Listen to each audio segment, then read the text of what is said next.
Aren't you hot? Joe asked. I wanted to ask Solar Man that myself, but I thought he might get offended. I'm storing up energy, little brother. Solar Man tapped a power pack strapped to his side. Don't you think it's worth a little pain to save our planet? His voice was mellow, but his dark eyes were sharp. Did he think it was worth pain to other people to save the planet? It's definitely worth some pain, Joe agreed. I was just wondering how you can survive it. We were out in the sun for only 2 hours, or a few hours, and no panels, and we almost didn't make it. I've been doing this a long time. I've built up an endurance, Solar Man explained. I wondered what he meant by a long time. A year? 5? 25? 40? The guy was in his 60s at least. Did you start when you met Mr. Stench, or were you doing this before then?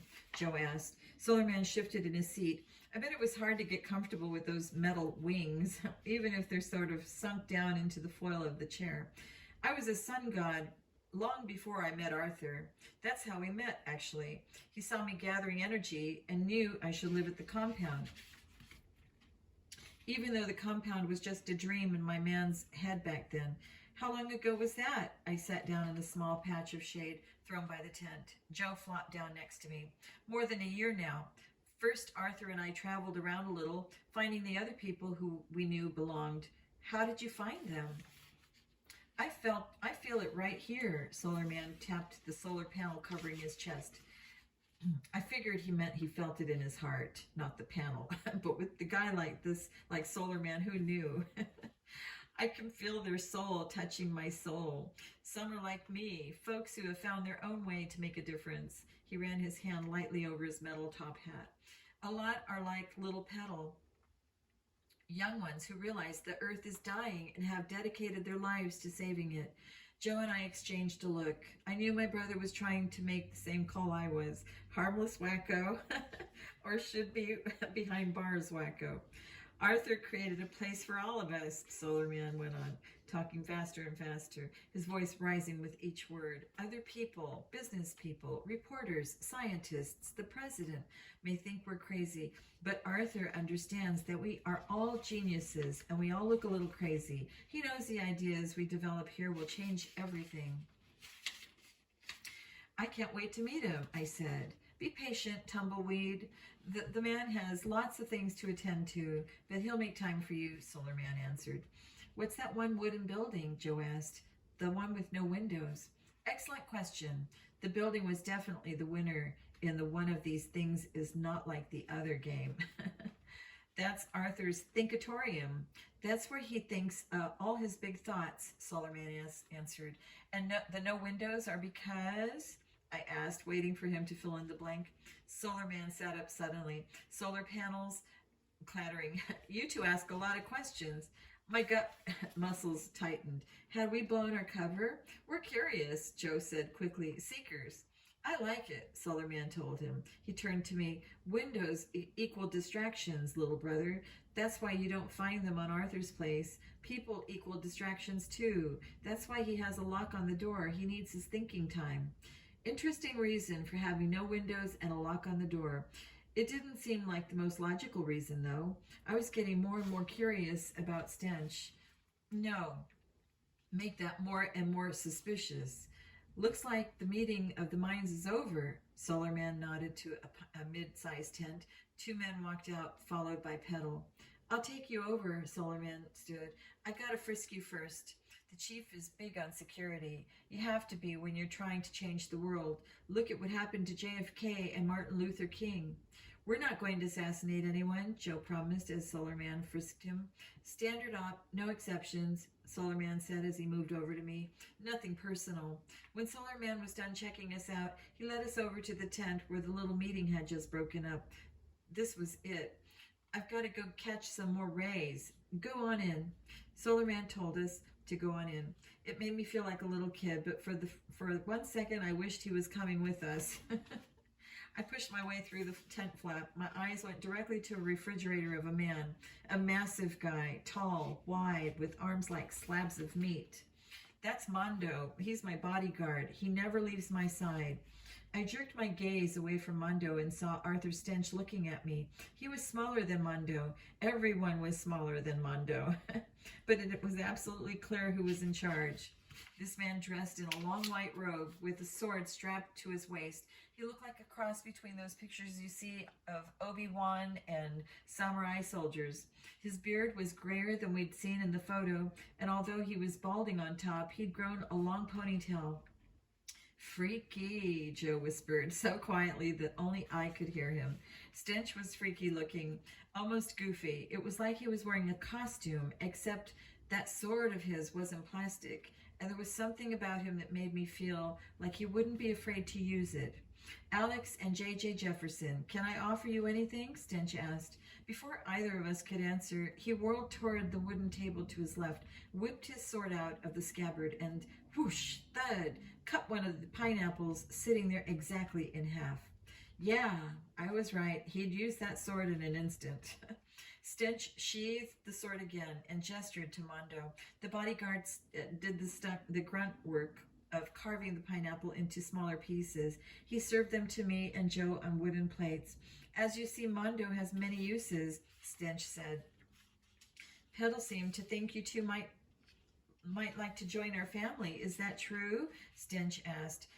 Before we answer that, can I ask why you're wearing that sword? Joe stuck a piece of pineapple in his mouth and sucked on it.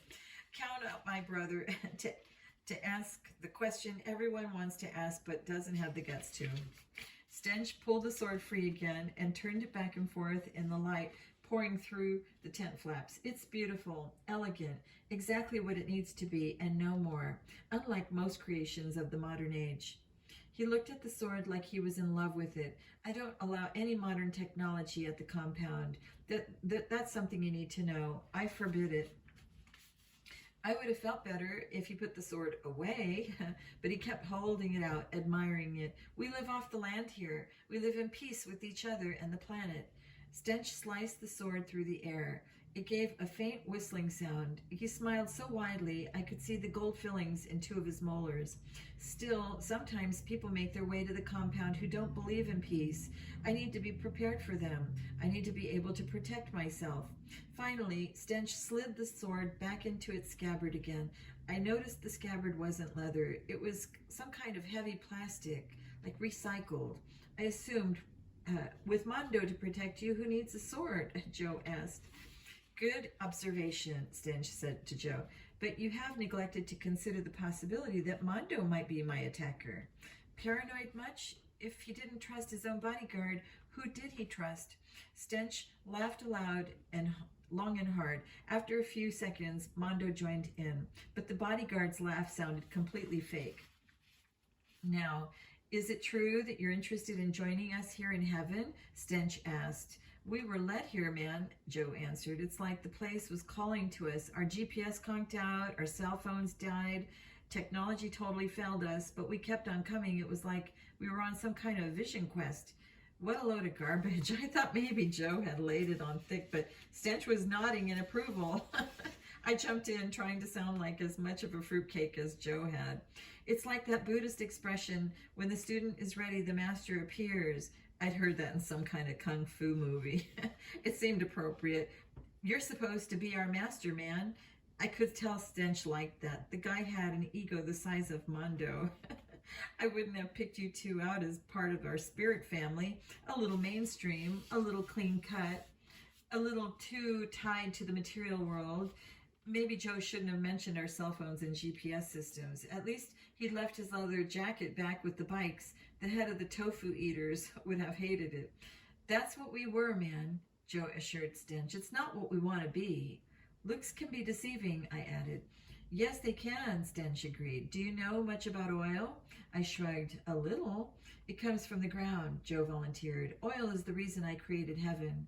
The way we use oil is going to bring about the downfall of civilization, Stench told us, because soon the supply will be gone, and if there are no more alternatives, which no one seems interested in developing, the modern world will come crashing to a halt. Stench pulled his hair free from its ponytail and shook his head. Everyone here at Heaven is expected to help stop this world-shattering crisis. It is our mission to create alternative fuel sources. That explained why Solar Man was one of Stench's draft picks. He was all about alternative energy. Is that something I can expect from you? We had come up with something to satisfy him. He had to give us permission to stay at the compound. The wind turbines, I blurted out. JJ and I are fascinated by wind as a source of energy. I want to be a wind farmer, Joe jumped in. Excellent, Stench nodded. Excellent, Mundo. Have Dave show the boys where to shower and bunk. He turned back to me and Joe. I think you two will fit in nicely. Stay as long as you like. Stay forever. There's nothing worthwhile to return to. Mondo walked to the tent flap and whistled. Almost immediately, one of the teenage guys who'd help unload the van appeared. Mondo gave him instructions in a low voice. Come with me. The guy, I assumed he was Dave, said, Mondo said you'd want showers. He continued as we followed out of the tent. This is the best time of day for it. The water's been heating up since sunrise. 40 minutes later, we were showered, fed, more tofu, unfortunately, and in our own small tent. So besides him being freaky, what did you think of Stench? I asked Joe. I haven't decided. He rolled onto his back. I mean, he is weird, but he's doing good stuff here. One of the people at the compound really might come up with an alternative fuel source. Maybe, I agreed, but I don't trust him. Joe snorted. You just don't trust anybody, Frank. Well, I trust him less. Chapter 9, an unplanned mission. Joe. Good morning, morning glory, Frank said to my ear. Good morning, Aunt Trudy, I said without opening my eyes. Go ahead, dump some water over my head. I would feel outstanding. Frank laughed. It would be, wouldn't it? But I'm drinking all I have. I guess it's not poisoned after all, since here we are, both alive. I sat up. Maybe we both had a little heart stroke yesterday, or heat stroke yesterday, made us think twisted thoughts. Maybe, Frank agreed. Let's go look around. I want to check things out without an escort. I pulled on my jeans. The feel of the heavy material was foul. It was only about 10 in the morning, but the desert was already like a barbecue pit. That robe Stench had been wearing was probably the best thing you could wear in the heat. Not that I'd walk around in a nightgown looking thing, but Frank led the way out of our tent. It's like Colonial Williamsburg, I said as we walked down one of the rows of tents. Colonial Williamsburg is this place in Virginia where we went on a vacation once. They call it a living museum because everyone in the town acts like they're living in colonial times. No modern stuff at all. The compound was a little like that. Not colonial, and people weren't dressed funny or anything, but there was nothing high-tech, which made the place pretty quiet for starters. No TVs on, no CDs playing. We passed a man who was using a cactus spine needle to mend a rip in his shirt, and a teenage girl was using a frond from a palm tree to sweep the area in front of her tent. Isn't it kind of a waste of time to sweep dirt? I asked her. I didn't really care about the answer. I just wanted to talk to her. She had these awesome long blonde braids and green eyes. I'm a sucker for green eyes. There are a lot of creepy crawlies around, the girl answered. Her eyes drifted from me to Frank and stayed there. I love them and all, and I know we share the world as equals. I just don't want them sharing my tent. I'm not a creepy crawly, I began. Does that mean I'm welcome too? Hey guys, the shout interrupted me. I guess it didn't matter. It's not like I was really expecting an invitation to share the girls' tent. How's it going? I turned toward the voice and spotted Dave a few tents down. He was using a hand-cranked clothes wringer to squeeze the water out of a pair of pants. The excess water fell into a bucket under the wringer. Hey, Dave, Frank called. He started toward the guy. See you later, I told the girl with the braids. She waved at me. Give me a call if you need help with the sweeping. We're neighbors now, I pointed to our tent. Both of you are staying there? The girl asked. Translation, I have no interest in you, but your brother is a different story. Yeah, I said. Then I headed after Frank. There was no point spending more time talking to Braids. She's made her choice. Guess I don't have to ask how you slept, Dave said when we reached him. He dropped the pants in a basket made of woven branches. Then he pulled a t-shirt out of the tub next to him and started cranking it through his wringer. I think it nodded off before I even lay down. Before I even lay down, Frank answered. You missed breakfast, but there's probably some rutabaga muffins left. He pointed to the biggest tent. That's the dining hall. Just go grab some if you want. My stomach rolled over at the thought of eating a rutabaga anything. I think I'll wait for lunch. Yeah, Frank agreed. So how long have you been living here anyway? Dave held up his cranking hand. You can tell how long someone's been at a compound by the hands. I've still got blisters. That means I'm a newbie. You should see the calluses on some of the guys around here and the girls. He dropped the t-shirt on top of the rest of the damp clothes. So are you two going to hang out here for a while? A little while at least, Frank said. We're thinking we might just have found a home, I added. Let me ask your advice. How'd you tell your parents you were moving out here, or did you? Because I can't think of any way that our parents wouldn't freak. I was trying to suss out if Dave was a runaway or what. They told me, Dave answered. Mr. Stench convinced my mom that this was a much better place to do her research. That must kind of suck for you, I said, being forced to leave all your friends and everything. If Dave wasn't all that happy being here, we might get some good information from him. Unhappy people tend to blab. At first, yeah, Dave agreed, but there are a lot of cool people at the compound, and I want there to be a planet to live on when I'm my parents' age, you know, and that means making some changes. He took the bucket from under the wringer and dumped the water into the tub. I'll take that over to the gardens later. We recycle water as much as we can. I wondered how they got the water to begin with. I definitely hadn't seen any water sources on our way into the compound, and I'd been looking. So is your mom one of those people trying to develop alternative energy sources? Frank asked. Yeah. You want to see? David picked up a basket full of clothes. Definitely, I told him. Come on. David led us behind his tent. He dumped the basket at the feet of a short, skinny man hanging clothes on a line. All done, Dad, David said. I'm taking these guys to see Mom's lab. They're thinking of joining us. Welcome, Dave's dad said. Everyone around here is so friendly. Well, except Mondo. But bodyguards aren't supposed to be friendly. I could almost see myself living here, except for the food. Hey, Mom, you've got guests, Dave called out. He ushered us into the larger tent on the other side of the clothesline. I felt like rubbing my eyes. The inside of the tent looked like the AP Chem Lab at school, but with even more stuff. And none of it was made with twigs or cactus needles or palm fronds. Mom, this is Alex and JJ, Dave said. He turned to us. Don't be offended if she doesn't remember your names. She's a total stereotypical absent-minded professor. She doesn't remember my name half the time. Not true, Dave's mom said, but I noticed her shoes didn't match. What are you working on? Frank asked. He's a science geek. I bet his fingers were itching to play with all the equipment laid out on the long tables in the tent. Mom just set up this system to generate water, Dave explained. He sounded really proud. Until she showed up, everyone in the compound had to trek out to this undergarage spring about 8 miles away and haul water back. It's nothing too innovative, David's mother said. Everyone knows that water is made of hydrogen and oxygen, and they are both incredibly common. All it takes is some energy to combine them, solar, wind, what have you, and you get H2O. And you generate enough water for the whole compound that way? Frank asked. Well, we recycle whatever we can, David's mom said. But the answer is yes. Dave jumped in. Janet, a plump man with Einstein wild hair, burst into the tent. He wore a t-shirt with Einstein's picture and the words, "Great spirits have often encountered violent opposition from weak minds," on the front. Clearly, the Einstein hair wasn't an accident. I wondered if I should tell the guy that he was the brain, not the do that made Einstein. It was the brain, not the do, that made Einstein a genius.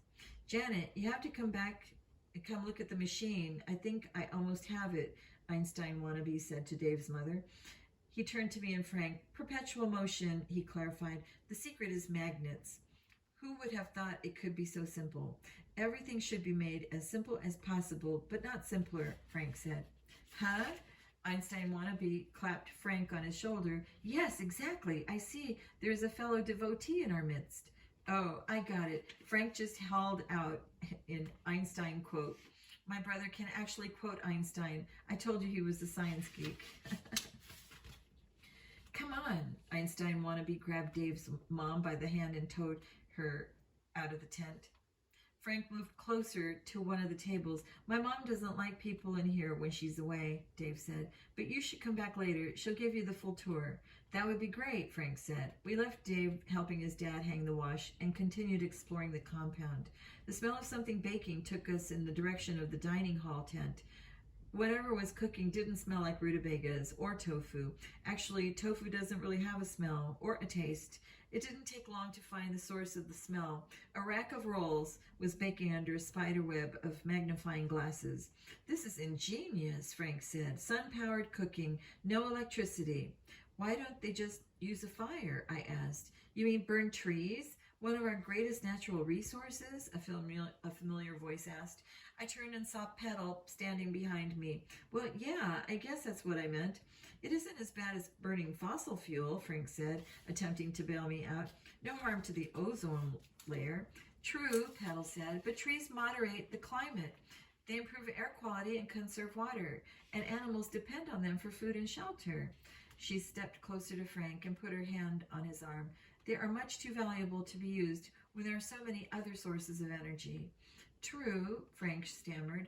Yeah, he actually stammered. The guy can rappel down the side of a burning building, leap from a plane without a parachute, but he can hardly spit out a sentence around a pretty girl. And Petal was looking especially pretty. She had her red curly hair and one of those Pebble Flintstone ponytails on the top of her head. Is it just me, or is Pebbles hot? For a cartoon character, I mean. So what are the bow and arrow for? Frank asked. He'd gotten his tongue back in working order. Hunting tofu? I shouldn't rag on Frank. I hadn't even noticed that Petal had a quiver of arrows over one shoulder and a bow in the other. I'd been too focused on her hair. We don't hunt at the compound, Petal said. You've probably noticed that we don't eat meat. That would be yes. Mr. Stench doesn't believe in eating anything that has a face. Petal continued. Neither do I. So why the bow and arrow? I repeated Frank's question. Just for fun. See the bale of hay down there? Petal didn't wait for an answer. She strung one of the arrows and let it fly. It hit the bale dead center. Petal immediately got another arrow in place. I heard the string twang. Then I saw the second arrow neatly slice the first in half. It was even better than Stench's attack on the pineapple. Either of you want to try? A loud gong prevented me from uttering a big totally. Time to go into town with Mr. Stench, Petal said. Stench was leaving the compound. Score. That meant Frank and I could do some serious investigation. Maybe get into that locked thinkatorium. He wants you guys to come with us. Petal propped the bow in the quiver of arrows against the tent. Come on. He hates to be kept waiting. Clearly, we had no choice. Frank, Petal, and I ran over to the Seussmobile and climbed in. Dave and a couple of guys we hadn't met were already in the back. Stench had the wheel. Mondo had shotgun. I squeezed my way past a bunch of paint cans and took a seat. I couldn't help noticing that Petal made sure to sit next to Frank. So, what are we going to do in town? It seemed like everybody at the compound lived off the land, but there were a few things they had to buy. Stuff for the labs, clearly. Just a little mission, Stench answered for Petal. Don't worry, you two will have fun, I promise. A mission? I didn't like the way that sounded. You didn't call running errands a mission. What exactly did Stench have planned? Chapter 10. Splash. Frank. The van hit a bump. Petal knocked into me and stayed there, her shoulder pressed against mine. I caught Joe rolling his eyes. It's not like I'd done anything to encourage Petal. Her name was Petal, for one thing. It was hard to imagine going out with a girl called Petal Northstar, especially because I suspected she'd chosen the name herself. But more important, Petal was a suspect, and you can't get emotionally involved with a suspect. That's pretty much crime fighting 101. How'd you know that stuff about how burning wood doesn't affect the ozone layer? Petal asked me. It wasn't a hard question, but my girl difficulty was kicking in. It's not just the blushing, which is bad enough. My tongue also seems to double in size, so I can hardly talk, and my brain goes into low gear, so even if I could talk, I wouldn't have anything human-sounding to say. Alex is a science geek, Joe volunteered. Thank you, Joe, even though I could have come up with an answer that made me look less like a dork. I used to have a crush on Bill Nye, the science guy, you know, from TV, Petal confessed, and she actually blushed. It looked okay on her, just turning her cheeks a nice pink. Are you serious? Dave asked from behind us. I know. He's so goofy with that little bow tie and everything, Petal said. But I just loved how he got all glowy when he talked about science. He had passion, you know. I inched over on the seat to put a little space between the two of us, but Petal used another bump to get right back up against me. Joe let out a long extra sigh. We're almost there, Dave said, misinterpreting the cause of the sigh. Almost there. Those words almost made me forget about Petal. The mission, whatever it turned out to be, was getting close. I glanced up at Stench. He seemed calm and happy, but he had his humongo sword. The ride grew smoother as Stench pulled the van off the dirt road and onto a paved one. A few moments later, we entered a small town. We passed a park with a white gazebo in the center, then turned onto what was clearly the town's main street. Shops lined both sides. I spotted a little grocery store, a movie theater, a drugstore, some clothes shops. Stench pulled into an empty parking space. Get ready, he told us. I need to make a purchase. It's go time as soon as I get back. He climbed out of the van. Mondo, too.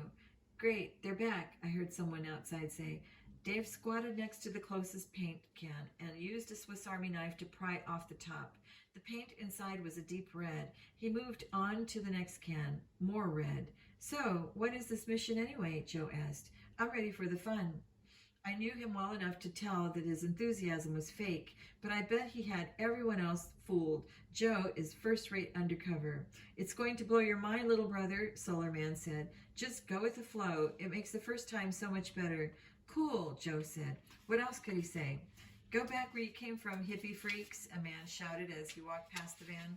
He slammed his fist down on the windshield. Hard. The van rocked. Paint sloshed out of one of the open cans and onto the floor. The smell filled my nostrils. The chief is back, Solar Man announced. A second later, the van's front door swung open. Stench deposited a paper sack on his seat. Let's move, he ordered. Petal slid open the side door. She grabbed an open can of paint and stepped out. I glanced around for rollers or brushes, but didn't see any. I had an idea where this was headed, and I didn't like it. Solar Man grabbed a can of paint, then joined Petal next to the van. Dan handed cans to Mondo and Stench, then took one for himself and jumped out.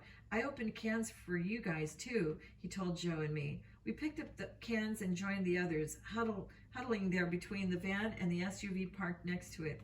Alex and JJ, just follow the others, Stench instructed.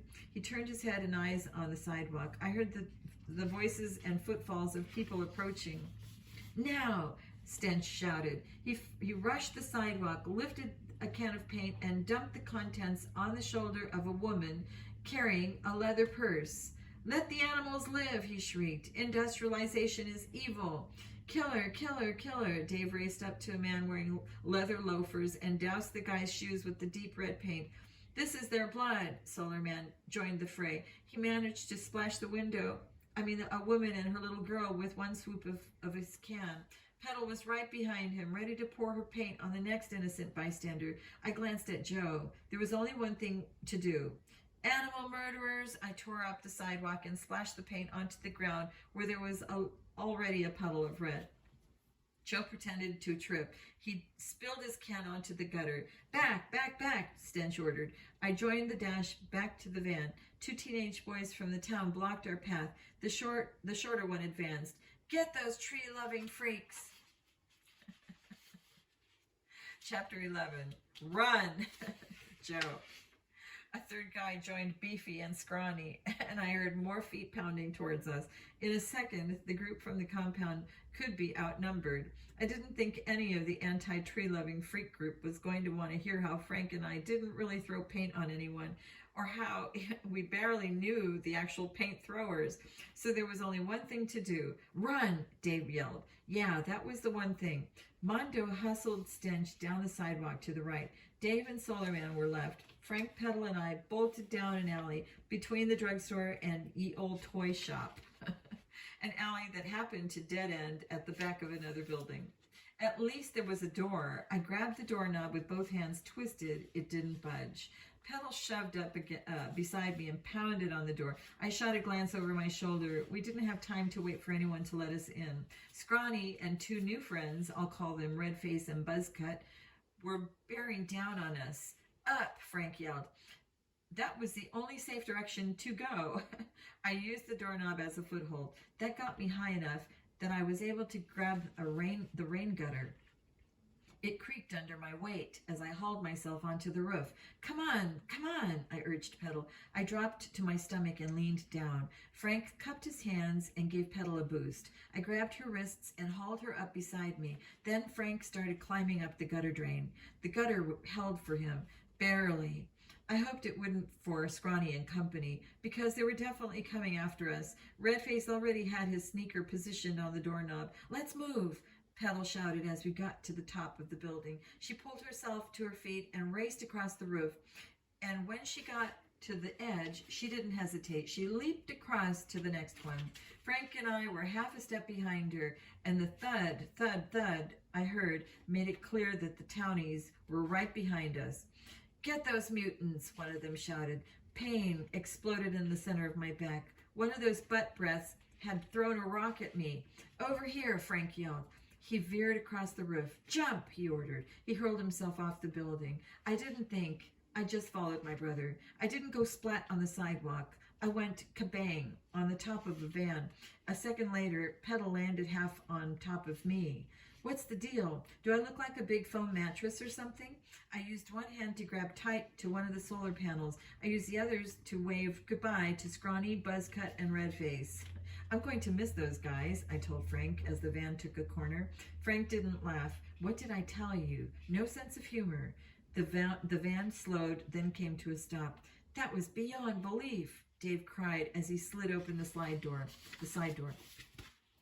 Frank, Petal, and I scrambled off the top of the van and climbed inside. I shoved the door shut behind us, and we were off. Inspiring, Stench said. He sounded impressed with what the other had done. Yeah, I thought, real inspiring. We'd managed to escape from some guys who were pissed off that we'd thrown paint on a bunch of innocent people. It's not like Scrawny and Beefy and the gang didn't have a good reason to come after us. They were the good guys in a way. And Frank and I were in the van with the bad guys. True, we didn't throw paint on anyone, but we were there. We didn't stop it from happening. No time. Plus, it would have blown our cover.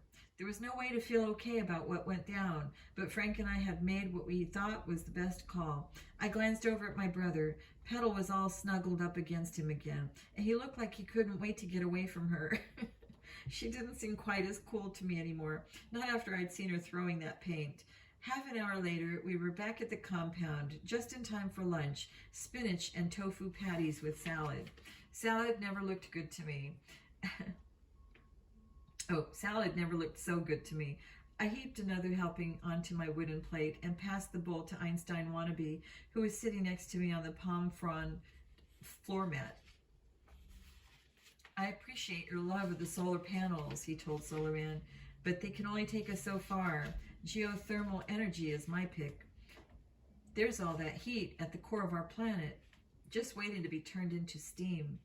Petal nodded in approval from her seat next to Frank. Mama Earth is ready to provide. With the right turbines, you can run almost anything with steam. Why go to the center of the Earth for something we have right over our heads? Solar Man argued. You don't have to dig for what Papa Sun provides. Mama Earth and Papa Sun, gag me with the tofu patty. What we need is more wind turbines, Dave's dad chimed in. He smiled at his wife. I'm so scientific. I'm no scientist like Janet, but wind seems the way to go. There are acres and acres of land that could be wind farmed. The problem with that is lack of infrastructure, Janet said. So we set up the systems we would need to get the energy to the places it needs. Dave's father said, there's always hydroelectricity, a man in a long robe like Stench suggested. The motion of the tides can create energy. Why not use them all? Petal suggested. Sun, water, the Earth's natural heat, wind, anything but fossil fuel. At the words fossil fuel, the whole group erupted. I couldn't even figure out who was saying what. Wasteful, ozone destroying, polluting. Stench headed over to see what the hoo-ha was about. He jumped right in. The use of fossil fuel will bring about the destruction of civilization, he boomed. Every head in the dining hall turned toward him. Fossil fuel makes us slaves, he continued. Slaves to the countries that produce the most oil, and every drop of that oil we use brings us one step closer to annihilating the earth. Solar Man gave a hoot of agreement. Everyone else in the place applauded. I joined in. Frank did too. But they won't see, will they? Stench asked. He moved past our group and began pacing around the dining hall. We tell them and tell them, but they won't hear. Stench threw up his arms. We are trying to save their lives, and they call us madmen. So what are we to do? It felt like everyone had stopped breathing. The big tent was silent as we waited for Stench to continue. We give them a taste. That's what we do, Stench finally went on. We give them a taste of the destruction to come. The only thing that will get their attention is pain. He began to pace more quickly. When they feel the pain, they will change, and the world will be saved. More applause. No one asked what kind of pain and destruction Stench was talking about. No one suggested other ways of communication. I have a plan. You will all have the chance to play a part when the time comes, and it is coming soon. Be ready. Stay strong. You will be given assignments when the time is right, and we will be the ones who have saved our precious planet. We will be... I've got to hit the bathroom, Frank whispered to me. Me too. Guys aren't like girls. We don't go to the bathroom together. But no one in our little circle seemed to think it was strange. They were all too busy listening to Stench. Keeping low to the ground and out of Stench's view, we snuck out. I figured this was the perfect time to look around a little. Frank said once we were in the clear, Stench didn't seem like he was going to shut up for a while, and clearly he wasn't going to give any solid information about his plans. All that stuff about pain and destruction, I think he was talking about more than throwing some more paint. Yeah, Frank agreed as we walked. The guy has lost it. I think he's capable of anything. Do you really think he has a plan, or do you think he's all talk? That's what we have to... Quiet, I grabbed Frank's arm and pulled him into a crouch behind me. Mondo, I whispered. As we watched, Stench's bodyguard laced the flap of a large tent closed. Then he headed toward the row of porta potties. I've never seen Mondo away from Stench, I commented, which makes me think whatever is in that tent is important, Frank answered. It's too big to be his sleeping quarters. Let's check it out. We waited until Mondo was in one of the potties with the door shut behind him. Then we raced toward the tent. I untied the flap and Frank and I stepped inside. That thing isn't solar powered, Frank said. I couldn't say anything for a while, and that hardly ever happens to me. A helicopter. I finally managed to get out. What does Stench need a helicopter for? Maybe for emergencies? To get one of his people to a hospital if needed? Frank suggested. He moved to the cockpit and opened the door. You've got to see this. I was still trying to take in the fact that we'd found a helicopter in the anti-technology compound. They didn't even use washing machines or have TV, and Stench had a helicopter? What are you waiting for? I hurried up to Frank and stared into the cockpit. Low airspeed indicator, Doppler, NAV, tachometer. Notice anything weird? Like what? Frank said. No stick, I burst out. Right, there's no way to fly this thing. Can I help you, boys? I spun around. Mondo stood in the entrance to the tent. For a huge guy, he sure was quiet. My brain felt like a hamster on a wheel. We needed an excuse for why we were in here, but I couldn't think of any. Searching for a bathroom, maybe? No, a tent and a porta potty don't look anything alike. Dave's mom invited us to take a look at her lab, Frank told Mondo. My brother sounded completely calm, but I knew he had been freaking out all the way. The same way I was. She didn't give you very good directions. Janet's lab is only a few tents away from yours. We were just going by size, I jumped in. We figured the lab had to be a big tent, and this is one of the bigger ones. Besides the dining hall, and we knew it wasn't in the dining hall. Enough, I ordered myself. When you're lying, it's better not to blab too much. You just get yourself in trouble that way. Mondo ran his hand over his crew cut. Did he believe us? What would he do if he didn't? Go back to your own tent, he told us. Were we under house arrest? We all take at least an hour's rest in the middle of the day, a siesta. It's the best way to survive the desert, Mondo continued. You can pay a visit to Janet's lab later. A siesta sounds good, Frank said. We hurried past the bodyguard and went straight to our tent. We'd have to do more snooping later. That helicopter is definitely suspicious, I told Frank. I flopped down on my sleeping bag. He had to get it custom made. And why? Why a copter with no controls? The only answers I could come up with are bad ones. Like you want to drop a bomb without putting a pilot in danger, or you want to spray hazardous chemicals, or spray gas and start a fire, I added. Pain and destruction? We've got to work this assignment fast, Frank stretched out in his bag and tucked his hands underneath his pillow. We don't know when Stench is going to make his next move. He frowned and sat back up. What? I asked. Somebody left something under my pillow.